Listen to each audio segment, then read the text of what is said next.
And I would have gotten away with it too if it wasn't for those meddling kids.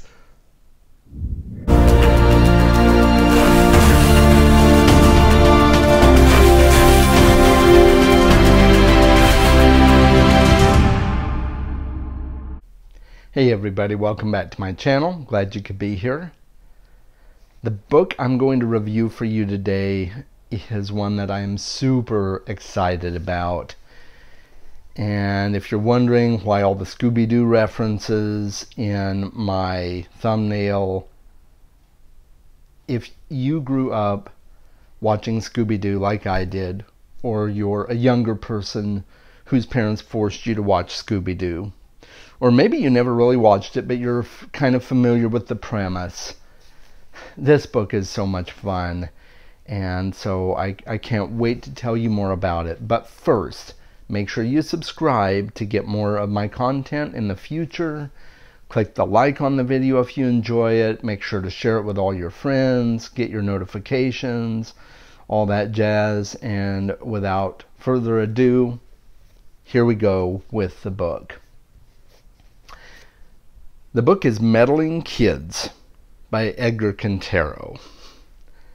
And oh my gosh, guys, this book is such a fun read.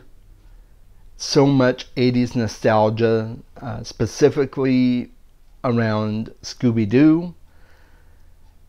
And it makes other references to pop culture in general. You'll get some slight allusions to It by Stephen King. There's a lot of Cthulhu mythos mixed up in this book, but overall it's a perfect homage to Scooby-Doo.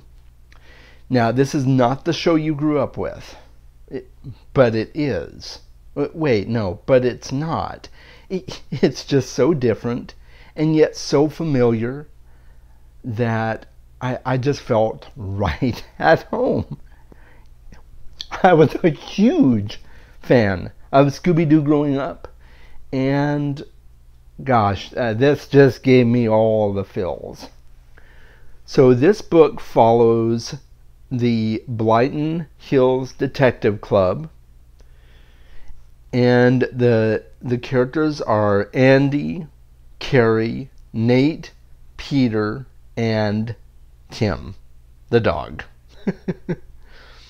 Now, they were involved in the Blyton Hills Detective Club growing up as adolescents and young teens, solving mysteries. And now they're all grown up, minus Peter, who is now deceased. And I'm not going to spoil anything because you'll just have to find out why later on in the story. But they have returned to Blyton Hills as adults, messed up, lots of pain in their lives as they've grown up. Different things have happened to them and have brought them back to this place because they had unfinished business. One of the cases they solved involving a lake monster. When they were kids, turns out they apprehended the wrong guy. There's a whole bunch of stuff involved. There's this super powerful corporation that had kind of taken over the town, and there's this one weird family that seems to have been descended from witches at Salem, and they've come back to right their wrongs and get the right guy, because the guy that they had arrested turns out was innocent and has just been released from prison. And now they get the game back together to solve the mystery as it should have been solved. And you get all the typical Scooby-Doo stuff, you know, all the looking for clues and trying to figure out more details about this mysterious family in town, and more details about the corporation involved. And you also get glimpses into a little bit of the history of the kids after they split up and went their separate ways, and what happened to them and what eventually brought them all back together. Just a really, really cool story. And one thing that is a major difference between this and Scooby-Doo, in Scooby-Doo, it always ended up being some charlatan dressed up in a costume that was causing all the trouble and pretending to be a ghost and trying to scare people away so that they could do their own stuff behind the scenes, whether it was stealing money or whatever it was. But in this story, the monsters are actually real. And I'll leave you to find out why, but it is very, very Lovecraft-esque.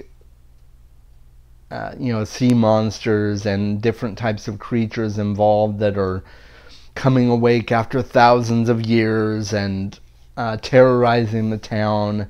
You will find out more about that in this book, so read it, read more about that. I don't want to give away too much of the story. There is a surprise ending at the end of the book. Multiple surprises. There's a bonus chapter at the end that gives away some little details about the characters in the book. So you really want to read to the end, because I was floored. Like, when I got to the end of the book, I did not see the ending coming, and I love that when I'm reading a mystery book. I did not see this ending coming, and it's a really, really great ending. So make sure that you read this book all the way to the end. There's no reason to give up on it, really. It's fast-paced. It keeps your attention.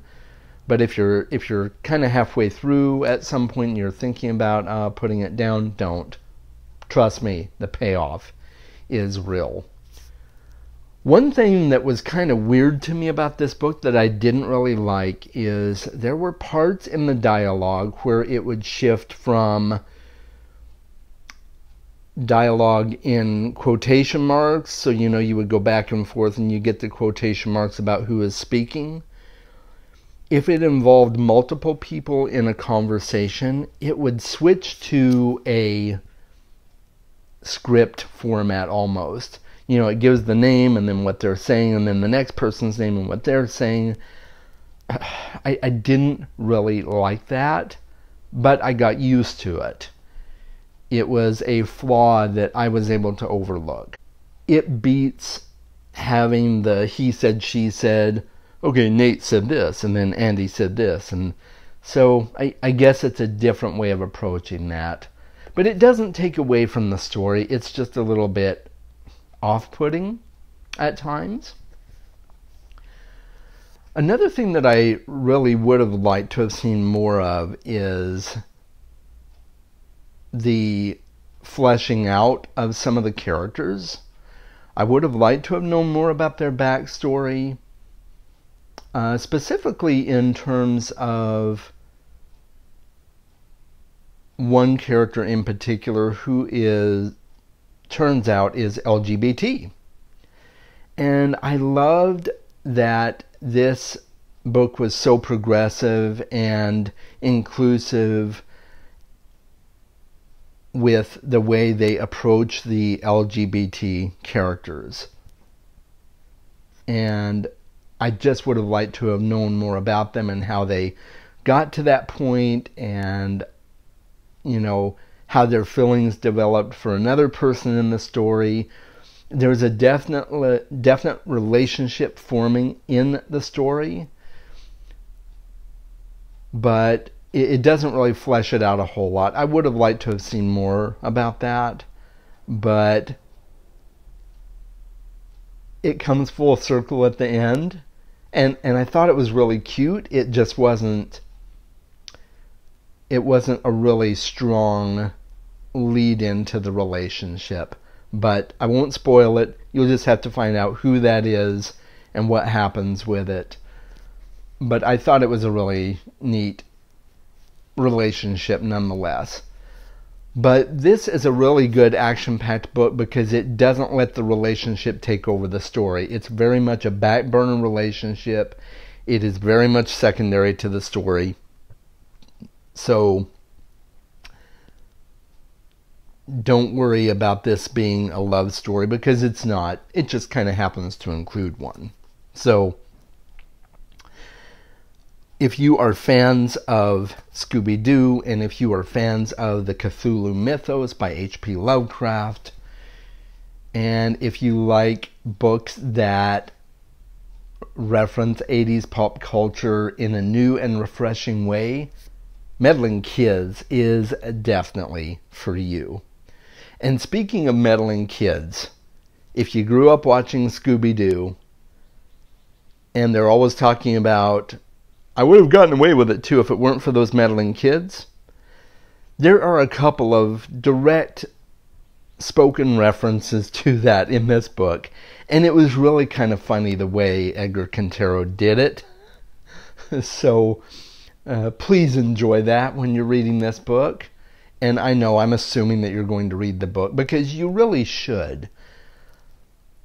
So pick this book up. It's a great beach read. In fact, one of the reviews on the cover actually says that it's a great beach read. And I can see why. It really is. So let me know what you thought about my review of this book. Is this a book you're going to read? Have you read this book already? And what are your thoughts on it? Let me know in the comments. And also, I want to know in the comments what one of your favorite things about Scooby-Doo was, if you grew up watching Scooby-Doo. And maybe we can talk about whether it pops up in this book or not, because a lot of stuff did. So let me know in the comments. Again, make sure you subscribe, share with your friends, get your notifications, and most importantly, read more books. I will talk to you in the next video. Take care. Bye. Oh, hey guys, one more thing. I neglected to mention that this book includes a lot of language in it. Lots of F-bombs, a lot of other stuff like that. So if that's something that bothers you, or you don't want your kids reading stuff like that, just be forewarned that that's in here too. This is a book that I would probably let my kids read because, I mean, they hear a lot of that stuff anyway. But this book definitely has a lot of the adult language and stuff like that. So be forewarned, and that's my little side note. Bye!